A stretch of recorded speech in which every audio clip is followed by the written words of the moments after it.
Anak-anak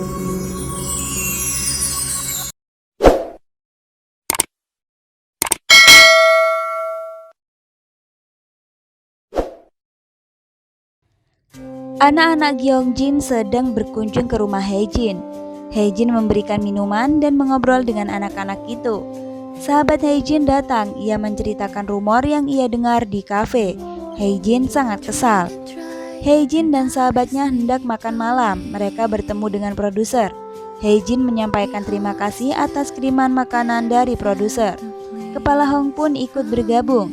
Tiba-tiba sahabat Haejin mengatakan ia tidak ikut makan dengan Haejin. Kemudian Haejin, Kepala Hong, dan produser makan bersama.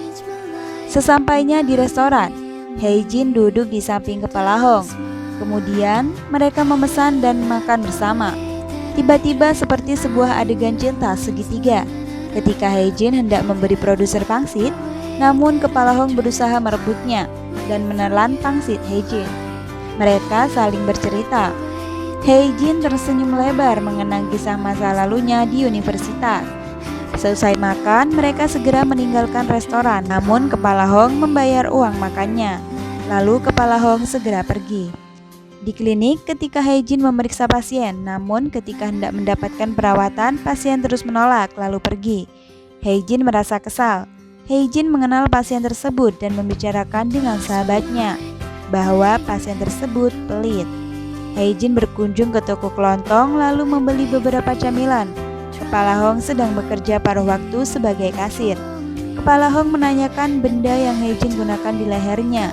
Saat Haejin membukanya, Kepala Hong terpana melihat Haejin begitu cantik. Keesokan paginya Haejin berangkat ke klinik. Haejin menyapa warga yang berkumpul dan mendengar rumor bahwa semalam seorang warga hampir diculik orang tidak dikenal. Haejin terkejut. Haejin menemui warga, ia menegur warga karena selalu membuat rumor untuk Haejin. Warga tersebut membuat pasien gigi Haejin terus berhenti mendapatkan perawatan. Warga tersebut menuduh Haejin mengambil bayaran mahal untuk perawatan gigi. Haejin marah. Kepala Hong datang dan membenarkan ucapan Haejin, meminta warga tersebut meminta maaf kepada Haejin.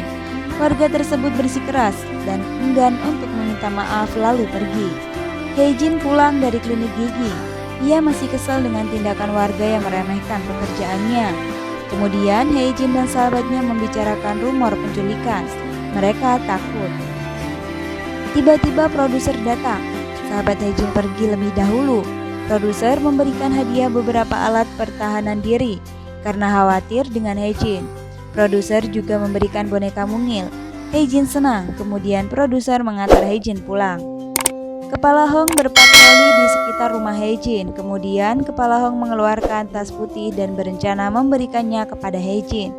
Haejin datang bersama sutradara. Tas itu Kepala Hong berikan kepada Haejin lalu pergi. Haejin menatapnya lekat. Sesampainya di rumah, Haejin membuka hadiah dari Kepala Hong. Kemudian ia mencari arti Ogapi di handphonenya. Ternyata akar kayu tersebut untuk mengobati saraf kejepit. Haejin segera membuat minuman dari akar Ogapi dan meminumnya meski rasanya pahit. Keesokan paginya, Haejin sedang berolahraga. Ia berpapasan dengan warga yang selalu menebar gosip tentang Haejin. Namun ketika warga tersebut sedang bertransaksi, Haejin menegurnya. Ternyata orang itu adalah perampok uang warga tersebut. Dan uang warga tersebut diambil. Haejin mengejar pelaku. Kepala Hong dan produser sedang berjalan. Seorang pria berlari kencang dan menabraknya. Haejin berusaha mengejar pria itu. Kemudian Kepala Hong dan produser juga mengejar pria itu. Kepala Hong berhasil menangkapnya. Haejin berkunjung ke rumah Kepala Hong. Ia hendak memeriksa Kepala Hong yang sedang tidak sehat. Haejin memeriksa suhu tubuhnya dan menerobos masuk ke rumah Kepala Hong. Haejin segera memeriksa luka Kepala Hong dan membuatkannya bubur lalu pergi. Ketika Haejin hendak berangkat ke klinik, pemilik sewa mengajaknya minum kopi di kedai miliknya. Kemudian ia menceritakan kondisi warga yang selalu membuat rumor, namun Haejin tetap merasa kesal. Pemilik sewa meminta Haejin memahami dengan kondisi yang pernah terjadi pada warga itu. Haejin menuju klinik dan berpapasan dengan warga yang menyebalkan tersebut. Namun Haejin menegurnya dan memintanya datang ke klinik untuk pemeriksaan gigi. Warga tersebut senang dan berterima kasih kepada Hae-jin. Malam harinya Hae-jin masih di klinik. Jam menunjukkan pukul 10 malam. Lalu Hae-jin pulang. Hae-jin berjalan pulang namun seseorang seperti mengikutinya.